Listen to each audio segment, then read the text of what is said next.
Moi, c'est Déborah ou Déby. Enfin, bref, c'est moi. J'espère que vous allez bien.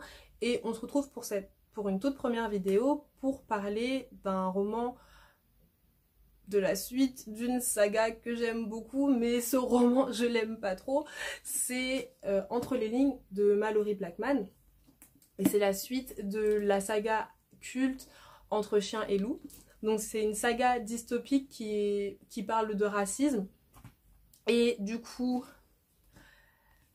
elle revient 15 ans plus tard avec ce 5e tome, qui se déroule des années après la fin de la saga originelle.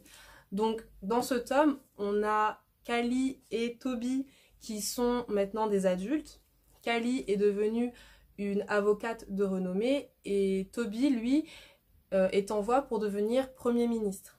Toby va recontacter Callie parce qu'il va être accusé de meurtre.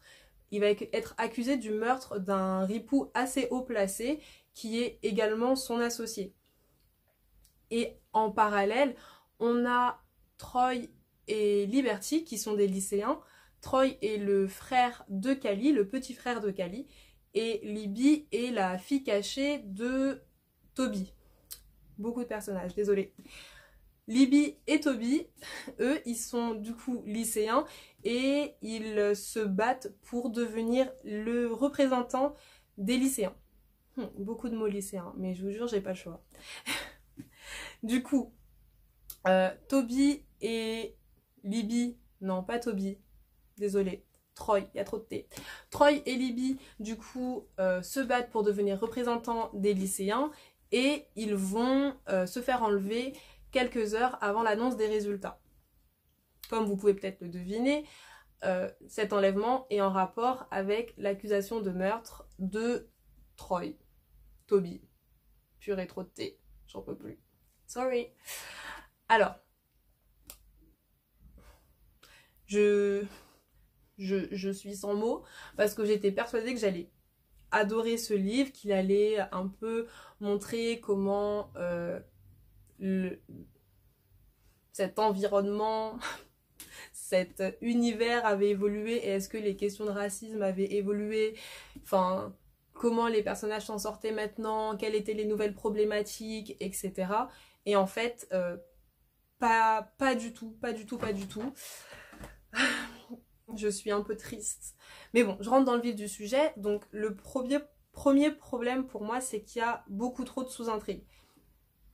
Même j'ai envie de dire beaucoup trop d'intrigues parce que je sais pas quelle est l'intrigue principale. Donc il y a beaucoup trop d'intrigues. On a l'intrigue qui tourne autour du kidnapping de Libby et de Troy.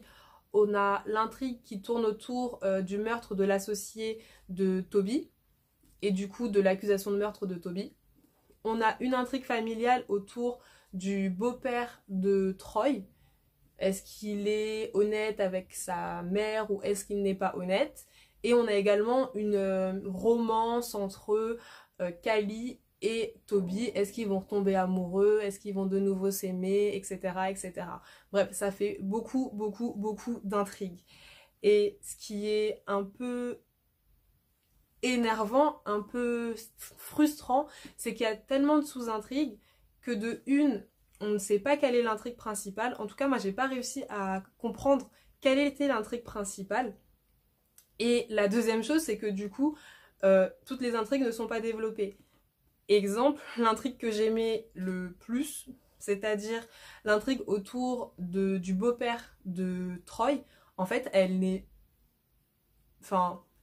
apparaît. Elle est développée pendant 3 chapitres, puis elle disparaît. Voilà. On ne saura jamais si le beau-père de Troy est honnête, ça.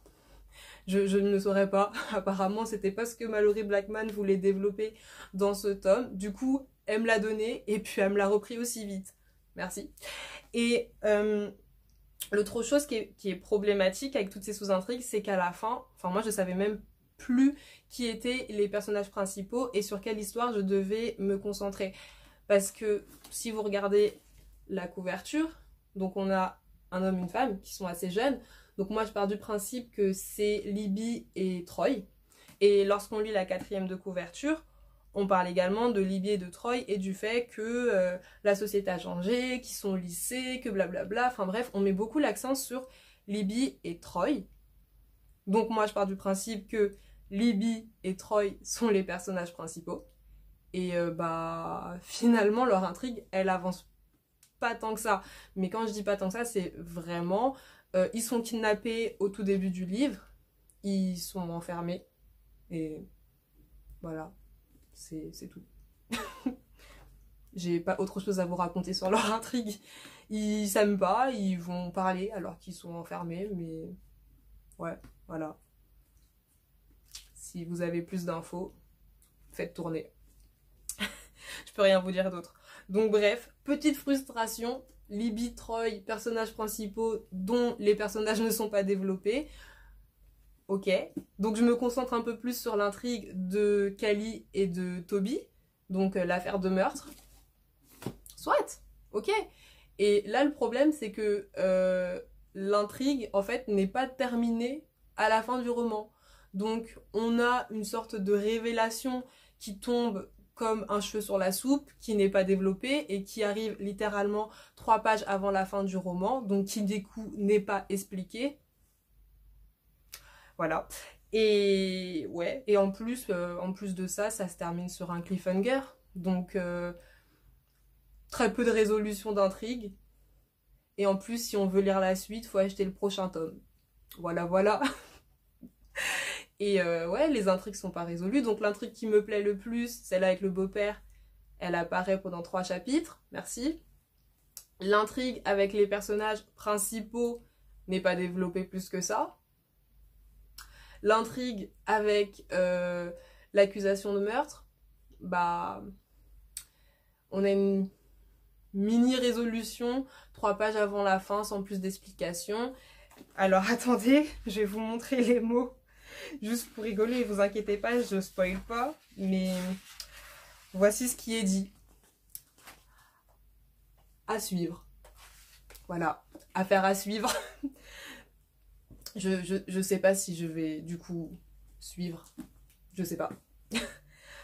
Et en fait, c'est super frustrant parce que je suis une grosse fan de la saga originelle. Mais quand je dis je suis une grosse fan, vraiment, je suis une super grosse fan. Je les avais lus En fait, je les avais achetés tous en même temps et je les avais juste lus en fait. Et en moins d'un mois. Enfin, vraiment, je les avais lus comme ça. J'en dormais pas en fait. Je voulais juste avoir la suite. Et là, j'ai pas compris. Ce que j'aimais bien sur la saga originelle, c'est vraiment qu'on avait à chaque fois, sur un tome, on se focalisait sur deux personnages et c'est tout. On se focalisait vraiment sur leur histoire. On développait en fait une intrigue autour de ces personnages.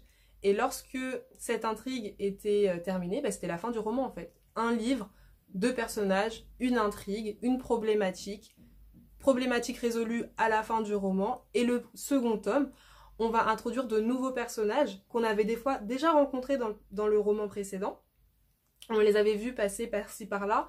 On savait qu'ils étaient proches ou plus ou moins proches des personnages principaux.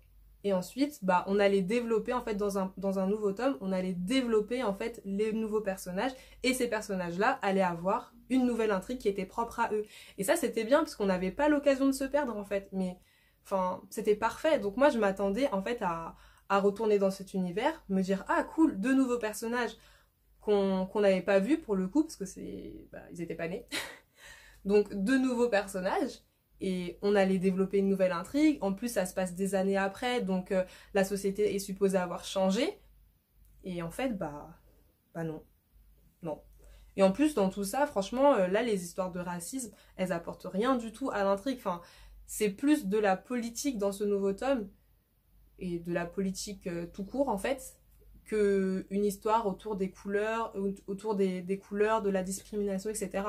Là, il est plus du tout une question de ça. Donc s'il n'est plus question de ça, pourquoi faire un nouveau tome en fait? Enfin... Bref, c'est tout pour ce retour sur Entre les lignes de Malory Blackman. Si vous l'avez lu, dites-moi ce que vous en avez pensé. Pour ceux qui l'ont pas lu, désolée, vraiment je suis pas sûre qu'il en vaille la peine.